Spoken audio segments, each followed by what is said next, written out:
स्वागत है आप सभी का सब सवाई घटना चक्र के इस ऑनलाइन प्लेटफॉर्म पर। मैं मोहित आप सभी का स्वागत करता हूं आज अपने इस वीडियो में। यहां पर हम लोग चर्चा करेंगे 29 अक्टूबर 2025 के इंपॉर्टेंट करंट अफेयर। देखा जाए आपकी परीक्षा के दृष्टिकोण से daily newspaper based current affair यहां पर चर्चा की जाती है। Dainik Jagran, the Hindu, Indian express, DD news, PIB, Akashvani, Hindustan, सभी इंपॉर्टेंट जो न्यूज़पेपर होते हैं उनमें रही कुछ महत्वपूर्ण खबरें जो आपकी परीक्षा के दृष्टिकोण से इंपॉर्टेंट हो सकती है, उन पर चर्चा की जाती है। ये क्लास आपकी यूपी पीसीएस, बीपीएससी, अल्टीग्रेड परीक्षा, UP triple SC one day exam के लिए बहुत महत्वपूर्ण है। साथ ही साथ यूपीएसआई, यूपी पुलिस और अन्य एक दिवसीय परीक्षाओं के लिए ये क्लास बहुत ही महत्वपूर्ण होती है। ठीक है, चलिए यहां पर चर्चा करते हैं। सबसे पहली महत्वपूर्ण खबर कौन सी है? Newspaper based current affair. ऐतिहासिक केएल शांति समझौते पर हस्ताक्षर किया गया है। जो केएल शांति समझौता है, परीक्षा में पूछ सकता है कि हाल ही में चर्चा में रहा केएल शांति समझौता किससे संबंधित है। तो ये देखा जाए तो केएल शांति समझौता आपकी परीक्षा के दृष्टिकोण से इंपॉर्टेंट हो जाता है। आइए इसके कुछ महत्वपूर्ण बिंदुओं पर चर्चा करते हैं। अमेरिकी राष्ट्रपति डोनाल्ड ट्रंप ने मलेशिया की राजधानी कुआलालंपुर में देखा जाए 2 दिवसीय यात्रा अपनी पूरी की है, जहां पर उन्होंने 47वें आसियान शिखर सम्मेलन में पार्टिसिपेट किया था। ठीक है, और देखा जाए जो आसियान शिखर सम्मेलन हुआ, यहां पर पीएम मोदी को भी जाना था, लेकिन पीएम मोदी जा नहीं पाए, वर्चुअली इसको अटेंड किया। और साथ ही साथ देखा जाए जो आसियान शिखर सम्मेलन हुआ है, आसियान शिखर सम्मेलन में आसियान जो पहले मेंबर होते थे 10, लेकिन अब इनके मेंबरों की संख्या बढ़ के कितनी हो गई है? यहाँ पे 11 मेंबर हो गए हैं। जो तिमोर लेस्ते हैं, ठीक, तिमोर लिस्ते, ये तिमोर लिस्ते जो है ये 11वां सदस्य बन गया है किसका? आसियान का। चलिए आगे चर्चा करते हैं। यहां पर देखा जाए ये 2025 में दोबारा राष्ट्रपति पद संभालने के बाद मलेशिया की उनकी पहली आधिकारिक यात्रा थी। डोनाल्ड ट्रंप की देखा जाए तो पहली मलेशिया यात्रा थी। अपनी यात्रा के दौरान ट्रंप ने मलेशिया के प्रधानमंत्री अनवर इब्राहिम ने तकनीकी ऊर्जा, महत्वपूर्ण खनिजों के क्षेत्र में सहयोग को मजबूत करने के लिए एक रणनीतिक साझेदारी की शुरुआत की और एक नए पारस्परिक व्यापार समझौते पर हस्ताक्षर भी किया है। ट्रंप ने थाईलैंड और कंबोडिया के बीच हुए ऐतिहासिक केएल शांति समझौते के साक्षी बनकर भी महत्वपूर्ण भूमिका निभाई। यहां पर आपसे एग्जाम में यह पूछा जा सकता है कि हाल ही में खबरों में रहा केएल शांति समझौता निम्नलिखित में से किन देशों के बीच में हस्ताक्षरित किया गया या किन देशों से संबंधित है? तो जो सीमा विवाद चल रहा था थाईलैंड और कंबोडिया के बीच में, ठीक, थाईलैंड और कंबोडिया के बीच में जो सीमा विवाद चल रहा था उसी से संबंधित है यह केएल शांति समझौता। और देखा जाए जो सीमा विवाद के कारण ही, ठीक है, जो थाईलैंड की प्रधानमंत्री थी शिवानात्रा, उनको इस्तीफा देना पड़ गया था क्योंकि कंबोडिया के प्रधानमंत्री को उन्होंने जस्ट अंकल कह दिया था। ठीक है, अंकल कहने के कारण देखा जाए नैतिक आधार पर अपने पद से इस्तीफा देना पड़ा था। ठीक, तो यहां पर देखा जाए जो केएल शांति समझौता है किससे संबंधित है? थाईलैंड और कंबोडिया से संबंधित है। यह समझौता मलेशिया के आसियान अध्यक्षता के दौरान दोनों देशों के बीच लंबे समय से जारी सीमा विवाद को सुलझाने की दिशा में एक महत्वपूर्ण कदम माना जा रहा है। ठीक है, चलिए अगली खबर पर चर्चा करें। 2026 होगा आसियान भारत समुद्री सहयोग का वर्ष। 2026 को देखा जाए आसियान भारत समुद्री सहयोग के वर्ष के रूप में घोषित किया गया है। ठीक, यहां पर हम चर्चा करते हैं। आसियान भारत शिखर सम्मेलन में भारत के प्रधानमंत्री नरेंद्र मोदी ने घोषणा की है कि 2026 को आसियान भारत समुद्री सहयोग वर्ष के रूप में मनाया जाएगा। यह पहल समुद्री सुरक्षा, आपदा राहत, बंदरगाह कनेक्टिविटी, ब्लू इकोनॉमी और सतत मत्स्य पालन के सहयोग को बढ़ावा देगी आपस में। यह भारत की एक्ट ईस्ट नीति और व्यापक रणनीतिक साझेदारी की ओर मजबूत कदम बढ़ाती है और साथ ही साथ ये भारत और आसियान के संबंधों को दृष्टिगत रखते हुए एक महत्वपूर्ण कदम भी साबित होगा। आसियान भारत समुद्री सहयोग का वर्ष परीक्षा में पूछा जा सकता है कि कौन से वर्ष को डिक्लेयर किया गया, तो 2026 का जो साल होगा इसको आसियान भारत समुद्री वर्ष के रूप में सेलिब्रेट किया जाएगा। और जो आसियान सम्मेलन था यहां पर देखा जाए वर्चुअली तो पीएम मोदी अटेंड किया था और साथ ही साथ जो ईस्ट एशिया समिट हुआ था, ईस्ट एशिया समिट को किसने अटेंड किया था? तो एस जयशंकर के द्वारा अटेंड किया गया था। ठीक, एस जयशंकर जो है उनके द्वारा अटेंड किया गया था। चलिए आगे चलते हैं, यहां पर चर्चा करते हैं। संयुक्त राष्ट्र साइबर अपराध संधि हस्ताक्षरित हो गई है। जो संयुक्त राष्ट्र साइबर अपराध संधि था उस पर हस्ताक्षर किया गया है, हस्ताक्षरित हो गई है और इसको देखा जाए तो हनोई कन्वेंशन के नाम से भी जाना जाता है। ठीक, यहां पर हम चर्चा करते हैं संयुक्त राष्ट्र साइबर अपराध संधि जिसे हनोई कन्वेंशन कहा गया है। इस पर 72 देशों ने हस्ताक्षर किया। कितने देशों ने हस्ताक्षर किया है? 72 देशों ने हस्ताक्षर किया। यह पॉइंट आपको याद रखना है, आपकी परीक्षा के लिए इंपॉर्टेंट है। 2024 में संयुक्त राष्ट्र महासभा द्वारा स्वीकृत इस संधि का उद्देश्य क्या है? रैंसमवेयर, ऑनलाइन धोखाधड़ी और बिना सहमति निजी छवि के प्रचार जैसे जो साइबर अपराध है इनसे निपटने के लिए एक वैश्विक ढांचा तैयार करना। ठीक है, रैंसमवेयर जो ऑनलाइन धोखाधड़ी है, साथ ही साथ जो बिना सहमति के निजी छवियां का जो प्रचार किया जाता है गलत तरीके से, उस पर लगाम लगाने के लिए ऐसे जो साइबर अपराध है उनसे निपटने के लिए एक वैश्विक ढांचा तैयार करने के उद्देश्य से ही देखा जाए संयुक्त राष्ट्र साइबर अपराध संधि कि प्रस्ताव रखा गया था यूएन के द्वारा 2024 में, और अब इसको देखा जाए 72 देशों के द्वारा इसको हस्ताक्षरित कर दिया गया है, तो यह हस्ताक्षरित हो चुका है। यहां पर चर्चा करें वियतनाम और यूएनओडीसी, वियतनाम और यूएनओडीसी की मेजबानी में एक समारोह वियतनाम में आयोजित किया गया था। यहां पर 119 देशों ने पार्टिसिपेट किया था। संयुक्त राष्ट्र महासचिव एंटोनियो गुटेरस ने इसे साइबर अपराध के खिलाफ वैश्विक सहयोग को मजबूत करने वाला ऐतिहासिक कदम भी बताया है। ठीक है, तो जो साइबर अपराध है, साइबर अपराध से निपटने के लिए जो उपाय सुझाए जाएंगे, उसमें मुख्य परीक्षा में साइबर अपराध से रिलेटेड सवाल आपकी परीक्षा में पूछे ही जाते हैं। उन सवालों में आप इस संधि को मेंशन जरूर करिएगा, हनोई कन्वेंशन को जरूर मेंशन करिएगा। ये हनोई कन्वेंशन आपके परीक्षा के दृष्टिकोण से इंपॉर्टेंट हो जाता है, मुख्य परीक्षा में डायरेक्ट पूछा जा सकता है हनोई कन्वेंशन। चलिए आगे हम चर्चा करते हैं, इंडिया मैरीटाइम वीक के बारे में चर्चा करें। इंडिया मैरीटाइम वीक 2025 चर्चा कर लेते हैं। केंद्रीय गृह एवं सहकारिता मंत्री अमित शाह ने मुंबई में इंडिया मैरीटाइम वीक 2025 का उद्घाटन किया। उन्होंने प्रधानमंत्री नरेंद्र मोदी की सुरक्षा, स्थिरता और आत्मनिर्भरता आधारित विजन के तहत भारत को एक वैश्विक समुद्री शक्ति के रूप में उभारने पर प्रकाश डाला है। भारत की विशाल तटरेखा, आर्थिक क्षेत्र उसे एक प्रमुख व्यापारिक केंद्र बनाते हैं। सागरमाला, ब्लू इकोनॉमी और महासागर जैसी पहल के माध्यम से भारत का लक्ष्य 2047 तक वैश्विक समुद्री नेतृत्व प्राप्त करना है, जो विकास और पर्यावरण के बीच के संतुलन को बढ़ावा देगा। तो आपके परीक्षा के लिए इंपॉर्टेंट ये हो जाता है कि इंडिया मैरीटाइम वीक का आयोजन कहां पर किया गया था? मुंबई में देखा जाए इसका आयोजन किया गया। इंडिया मैरीटाइम वीक 7 दिनों तक चलने वाला ये प्रोग्राम है, और इसका उद्घाटन किसके द्वारा किया गया है? जो केंद्रीय गृह एवं सहकारिता मंत्री अमित शाह, इनके द्वारा। ठीक है, तो ये आपकी परीक्षा के लिए इंपॉर्टेंट हो जाता है। चलिए आगे चलते हैं। राजस्थान ने राजस्थान दुकान एवं वाणिज्य संस्थान संशोधन अध्यादेश 2025 के तहत बाल श्रम पर प्रतिबंध लगाया है। बाल श्रम से रिलेटेड सवाल, ठीक, बाल श्रम से रिलेटेड सवाल आपके मुख्य परीक्षा में पूछा जाता है। ठीक, मुख्य परीक्षा में सवाल पूछा जाता है, और वहां पर देखा जाए एज अ केस स्टडी आप इस पॉइंट को मेंशन कर सकते हैं। यहां पर देखा जाए राजस्थान सरकार के द्वारा वैल्यू एडेड मटेरियल की तरह आप यूज करें, केस स्टडी की तरह यूज करें, इसको आप यूज कर सकते हैं। तो राजस्थान सरकार के द्वारा देखा जाए राजस्थान दुकान वाणिज्य संस्थान अध्यादेश संशोधन अध्यादेश 2025 के तहत बाल श्रम पर प्रतिबंध लगाया गया है। चर्चा कर लेते हैं, पॉइंट क्या है यहाँ पर। राजस्थान के मुख्यमंत्री भजन लाल शर्मा के नेतृत्व में राजस्थान सरकार ने अक्टूबर 2025 में राजस्थान दुकान और वाणिज्यिक प्रतिष्ठान संशोधन अध्यादेश 2025 को लागू किया है। यहां पर देखा जाए तो इस अध्यादेश के तहत 14 वर्ष से कम आयु के बच्चे जो होते हैं उनके रोजगार पर पूर्ण प्रतिबंध लगाया गया। मतलब 14 वर्ष से कम आयु का कोई बच्चा है तो उसे किसी भी दुकान पर, जैसे बहुत सी दुकानें आप देखेंगे कि मिठाई की दुकानें होती हैं, छोटे छोटे जो दुकानें होती हैं, ठीक है, किराने की दुकान है, मिठाई की दुकान है, या ऐसे दुकानों पे आप बच्चों को, छोटे छोटे बच्चों को देखेंगे कि 10 साल के बच्चे हैं, 8 साल के बच्चे हैं, 9 साल के बच्चे हैं, जब उनको पढ़ना चाहिए तब वो दुकानों पर बैठ के गिलास प्लेट धुलते हुए आपको दिखेंगे।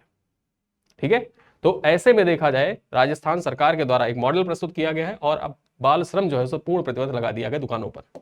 ठीक है, तो इस अध्यादेश के तहत 14 वर्ष से कम आयु के बच्चों के रोजगार पर पूर्ण प्रतिबंध लगाया गया है, और अप्रेंटिसशिप की जो न्यूनतम आयु थी इसको बढ़ा के 12 से कितना कर दिया गया है?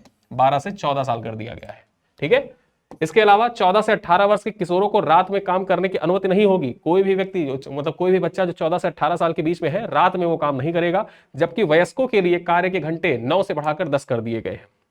ओवर टाइम सीमा 126 से बढ़ाकर 144 घंटे तिमाही कर दी गई, मतलब तिमाही 126 से बढ़ाकर 144 घंटे कर दिए गए हैं। ठीक है, यह संशोधन महिलाओं की सुरक्षा और भागीदारी को बढ़ावा देता है, जिसमें नियोक्ताओं के लिए सुरक्षा उपकरण और सुरक्षित कार्य स्थिति सुनिश्चित करना अनिवार्य है। यह पहल राजस्थान को बाल श्रम मुक्त, सुरक्षित और समावेशी कार्यस्थल बनाने की दिशा में एक महत्वपूर्ण कदम भी साबित होगा। चलिए अगली खबर पर चर्चा करते हैं, इंपॉर्टेंट है आपके परीक्षा के दृष्टिकोण से। ओशियन स्काई 2025 सैन्य अभ्यास में शामिल होने वाला पहला गैर नाटो देश कौन बना है? तो भारत यहां पर देखा जाए पहला गैर नाटो देश है जो ओशियन स्काई सैन्य अभ्यास में सम्मिलित हुआ है। आपके एग्जाम के लिए इंपॉर्टेंट हो जाता है। यहां पर हम चर्चा करें तो भारत ने एक ऐतिहासिक उपलब्धि हासिल की है, वह स्पेन के प्रतिष्ठित ओशन स्काई 2025 वायुसेना अभ्यास में भाग लेने वाला पहला गैर नाटो सदस्य बन गया है। ये ओपन स्काई 2025 का आयोजन किसके द्वारा किया जाता है? कौन से देश के द्वारा? तो स्पेन के द्वारा किया जाता है। ठीक है, स्पेन के द्वारा इसका आयोजन किया जाता है। और यहां पर होता क्या था कि जो नाटो के सदस्य हैं वही पार्टिसिपेट करते थे, लेकिन पहली बार ऐसा हुआ है कि यहां पर कोई गैर नाटो देश यानी कि भारत यहां पर पार्टिसिपेट कर रहा है, और पहला भारत यहां पर देखा जाए पहला गैर नाटो सदस्य भारत बना है जिसने ओशन स्काई 2025 में पार्टिसिपेट किया है। ये वायुसेना अभ्यास है, किसके द्वारा आयोजित किया जाता है? स्पेन के द्वारा। देखा जाए तो ये अभ्यास 20 से 31 अक्टूबर 2025 तक ग्रैंड कैनेरिया स्थित ग्रैंडो एयरबेस पर आयोजित किया जा रहा है। ठीक है, चर्चा करें यहां पर तो भारतीय वायुसेना ने इसमें 4 Su-30 MKI लड़ाकू विमान और 96 सदस्यीय दल के साथ पार्टिसिपेट किया है। यह बहुराष्ट्रीय अभ्यास में अमेरिका, जर्मनी, ग्रीस, पुर्तगाल सहित कई नाटो सदस्य देश यहां पर शामिल हो रहे हैं। चलिए, इस अभ्यास का उद्देश्य क्या है? तो साझा संचालन क्षमता, हवाई युद्ध कौशल और रणनीतिक सहयोग को बढ़ावा देना, जिससे भारत स्पेन रक्षा साझेदारी और भारत की वैश्विक सामरिक छवि को मजबूती मिल सके। चलिए अगली खबर पर चर्चा करें। उत्तर प्रदेश के गाजियाबाद में यशोदा मेडिसिटी का उद्घाटन किया गया है। ये यशोदा मेडिसिटी का उद्घाटन उत्तर प्रदेश के कहां पर किया गया है, किस जिले में किया गया है, और यशोदा नाम लिखा है, तो यहां पर एक ऑप्शन मथुरा भी दे सकता है। मथुरा, आगरा, ठीक है, लखनऊ, और एक ऑप्शन रहेगा गाजियाबाद।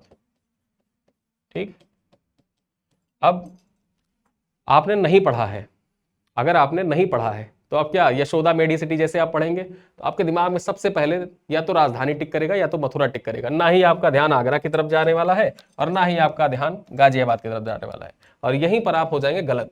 ठीक है, क्योंकि ना इसका उद्घाटन मथुरा में किया गया है और ना ही इसका उद्घाटन लखनऊ में किया गया है, तो ये दोनों तो गलत हो जाएगा। यशोदा नाम सुन के आप उनको कृष्ण जी से रिलेट करेंगे, फिर कृष्ण जी की माँ है, फिर या तो राजधानी में उद्घाटन किया गया होगा और या तो सबसे ज्यादा आप मथुरा की तरफ जाएंगे, तो यहाँ पर गलत है। सही उत्तर क्या हो जाएगा? गाजियाबाद हमारा सही उत्तर है।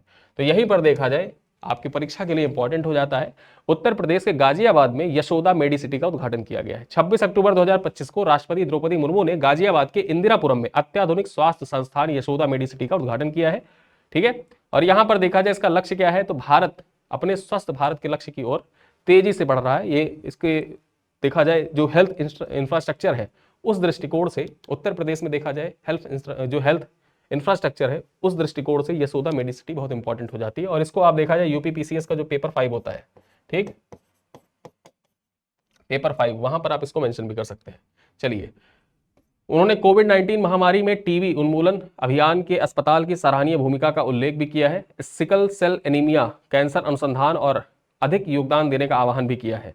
राष्ट्रपति ने संस्थान की किफायती और विश्व स्तरीय चिकित्सा सेवा के केंद्र बनाने की आशा भी व्यक्त की है। चलिए अगली खबर देखते हैं। 12 राज्यों में और केंद्र शासित प्रदेशों में मतदाता सूची का विशेष सघन पुनरीक्षण किया जाएगा। जो एसआईआर बिहार में हुआ था और पिछले 1 सालों में चर्चा में रहा था, 1 साल 6 महीने से एसआईआर बहुत चर्चा में था। ठीक है, और वो अब क्या किया जाएगा? 12 राज्यों में किया जाएगा। ठीक, 12 राज्यों में गहन पुनरीक्षण किया जाएगा। चुनाव आयोग ने 12 राज्यों केंद्र शासित प्रदेशों में मतदाता सूची के विशेष सघन पुनरीक्षण एसआईआर के दूसरे चरण 28 अक्टूबर 2025 से 7 फरवरी 2026 तक घोषित किया है। यानी कि डेट याद रखिएगा, जो दूसरा चरण है वो 28 अक्टूबर से लेकर 7 फरवरी 2026 तक संचालित किया जाएगा। यहां पर हम चर्चा करें तो मुख्य चुनाव आयुक्त ज्ञानेश कुमार, सह आयुक्त कौन है? एस संधू और विवेक जोशी हैं। नेतृत्व में यह चरण उत्तर प्रदेश, बंगाल, मध्य प्रदेश, छत्तीसगढ़, तमिलनाडु, राजस्थान, केरल, गुजरात, गोवा, पुदुचेरी, लक्षद्वीप, अंडमान निकोबार में होगा। कुल प्रभावित मतदाता कितने होंगे? यहाँ पर लगभग 51 करोड़ मतदाता इससे प्रभावित होंगे, एसआईआर से प्रभावित होंगे। गहन पुनरीक्षण किया जाएगा मतदाता सूची का। चर्चा कर लें तो इस अवधि में नाम जोड़ने, हटाने सहित कोई संशोधन का कार्य नहीं होगा। और कथन कारण के दृष्टिकोण से देखा जाए तो इंपॉर्टेंट हो जाता है। देखा जाए जो एसआईआर होता है, एसआईआर में गहन पुनरीक्षण किया जाता है, ना ही कोई नया नाम जोड़ा जाता है मतदाता सूची में और ना ही कोई नया नाम हटाया, मतलब वहां से कोई नाम हटाया जाता। तो यहां पर देखा जाए अनुमति नहीं होगी। ठीक है, तो नए नाम जोड़ने, हटाने सहित संशोधन की अनुमति नहीं होगी। एसआईआर एक संवैधानिक प्रक्रिया है, ये पॉइंट याद रखिएगा, ये एक संवैधानिक प्रक्रिया है और राज्यों का सहयोग होना अनिवार्य है। 2026 में बंगाल, तमिलनाडु, केरल और पुदुचेरी की विधानसभाओं में चुनाव प्रस्तावित है। ये भी आप याद रख सकते हैं कि अगले साल 2026 में बंगाल में, तमिलनाडु में, केरल में, पुदुचेरी में चुनाव होने वाले हैं। आगे चर्चा करते हैं सतर्कता जागरूकता सप्ताह के बारे में। अब ये जो सतर्कता जागरूकता सप्ताह है, यहां पर चर्चा करें तो अक्टूबर 2025 के अंतिम सप्ताह में सतर्कता जागरूकता सप्ताह मनाया गया। थीम क्या है इसका? विजिलेंस अवर शेयर्ड रिस्पॉन्सिबिलिटी। ये थीम याद रखिएगा, जो सतर्कता जागरूकता सप्ताह है इसका थीम विजिलेंस अवर शेयर्ड रिस्पॉन्सिबिलिटी इसका थीम है। यहां पर हम चर्चा करें तो कार्यक्रम का नेतृत्व केंद्रीय सतर्कता आयुक्त प्रवीण कुमार श्रीवास्तव और सतर्कता आयुक्त S.A. राजीव के द्वारा किया गया। ये सप्ताह हर वर्ष सरदार वल्लभ भाई पटेल की जयंती के अवसर पर जन भागीदारी से भ्रष्टाचार रोध और पारदर्शिता के संकल्प को मजबूत करने हेतु आयोजित किया जाता है। अगली खबर क्या है? महत्वपूर्ण है आपके परीक्षा के दृष्टिकोण से देखा जाए तो रिलायंस और मेटा का संयुक्त उपक्रम, रिलायंस और मेटा ने संयुक्त उपक्रम विकसित किया है, उसके बारे में चर्चा करते हैं। 27 अक्टूबर 2025 को नई दिल्ली में रिलायंस इंडस्ट्रीज और मेटा जो प्लेटफॉर्म्स है उसने 855 करोड़ रुपए के संयुक्त निवेश से नया joint venture Reliance enterprises intelligence limited REIL घोषित किया है। ये जो REIL यानी कि रिलायंस इंटरप्राइजेस इंटेलिजेंस लिमिटेड, ये रिलायंस ने किसके साथ मिलकर घोषित किया है? सवाल आपसे यही पूछेगा। मेटा के साथ। ये मेटा क्या है? जो फेसबुक था, फेसबुक का नाम परिवर्तित हो गया है, मेटा हो गया है। ठीक है, देखा जाए तो ये इकाई इंटरप्राइजेस AI उत्पाद को भारत और चुनिंदा अंतरराष्ट्रीय बाजारों में विकसित करेगी और विस्तार करेगी।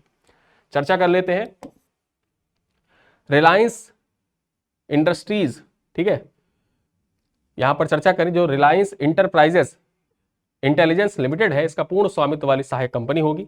उद्देश्य के बारे में चर्चा कर लेते हैं। यहां पर देखा जाए उद्देश्य क्या है इसका, तो भारतीय उद्योगों के लिए एक स्केलेबल, ठीक है, स्केलेबल, सुरक्षित और प्रभावी AI समाधानों को तेजी से व्यवसायीकरण करना इसका मुख्य उद्देश्य है। और इसी वजह से देखा जाए रिलायंस और मेटा के द्वारा मिलकर ये संयुक्त वेंचर, जो ज्वाइंट वेंचर है, इसको तैयार किया गया है। 855 करोड़ रुपए की लागत से इसको निवेश किया जाएगा, मतलब संयुक्त निवेश 855 करोड़ रुपए का यहाँ पर मेटा और रिलायंस के द्वारा किया गया है। चलिए अगली खबर पर चर्चा करते हैं। भारत में एशिया प्रशांत विमानन दुर्घटना अन्वेषक सम्मेलन का आयोजन किया गया। ठीक, चर्चा करते हैं इस पर, क्या पॉइंट है। 28 से 31 अक्टूबर 2025 को नई दिल्ली में भारत में पहली बार एशिया प्रशांत विमान दुर्घटना अन्वेषक सम्मेलन की मेजबानी की। ठीक है, तो भारत के द्वारा पहली बार इसकी मेजबानी की जा रही है, इस वजह से इंपॉर्टेंट हो जाता है। ठीक, एग्जाम के दृष्टिकोण से इंपॉर्टेंट है कि एशिया प्रशांत विमान दुर्घटना अन्वेषक सम्मेलन का आयोजन कहां पर किया गया? नई दिल्ली में किया गया, भारत मंडपम में। यहां पर चर्चा कर लेते हैं।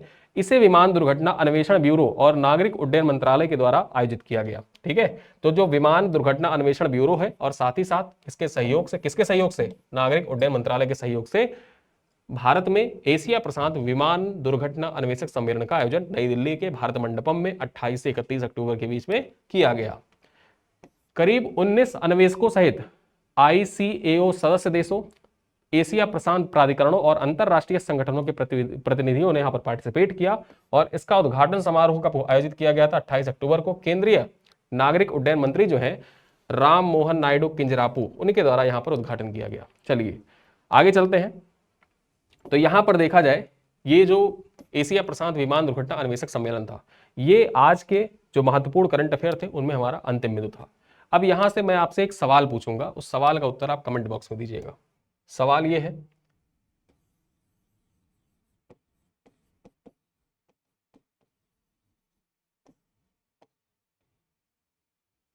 जो उत्तर प्रदेश राज्य राजधानी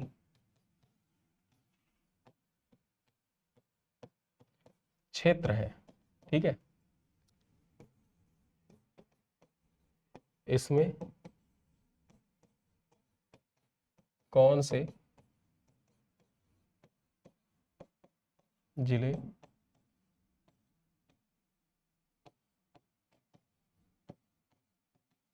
शामिल है? जो राजधानी होती है, तो राजधानी पर होता क्या है कि पूरे प्रदेश का दबाव होता है। तो राजधानी पर जब प्रदेश का दबाव होता है तो जो राजधानी का इंफ्रास्ट्रक्चर है उस पर भी दबाव पड़ता है। तो दबाव के उद्देश्य से, दबाव को कम करने के लिए जो आसपास के जिले होते हैं उन सबको मिलाकर देखा जाए उत्तर प्रदेश राज्य राजधानी क्षेत्र का निर्माण किया जाना है। और उस राज्य राजधानी क्षेत्र, जैसे NCR है, दिल्ली NCR, सेम उसी प्रकार से देखा जाए SCR होगा। वो जो स्टेट कैपिटल रीजन है उसमें कौन कौन से जिले उत्तर प्रदेश के शामिल है, ये आपको कमेंट करके बताना है। ठीक है, तो इसी के साथ ये वीडियो भी यहीं पर होता है समाप्त। आज के जो इंपॉर्टेंट करंट अफेयर थे उन पे हम लोगों ने चर्चा किया विस्तार से। लगभग 10-12 खबरें थी आज जो आपकी परीक्षा के दृष्टिकोण से महत्वपूर्ण थी। उन सभी खबरों पर हमने अपने इस वीडियो में चर्चा किया। ये वीडियो कैसा लगा आप कमेंट में बता सकते हैं। कोई फीडबैक हो तो कमेंट बॉक्स में जरूर लिखिएगा। जो सवाल आपसे कमेंट में पूछे जाए उन सवालों को उत्तर कमेंट में देने का जरूर प्रयास किया करें। ठीक है, इन्हीं सब बातों के साथ इस वीडियो को करते हैं पर समाप्त। मिलते हैं अगली क्लास में, तब तक के लिए धन्यवाद।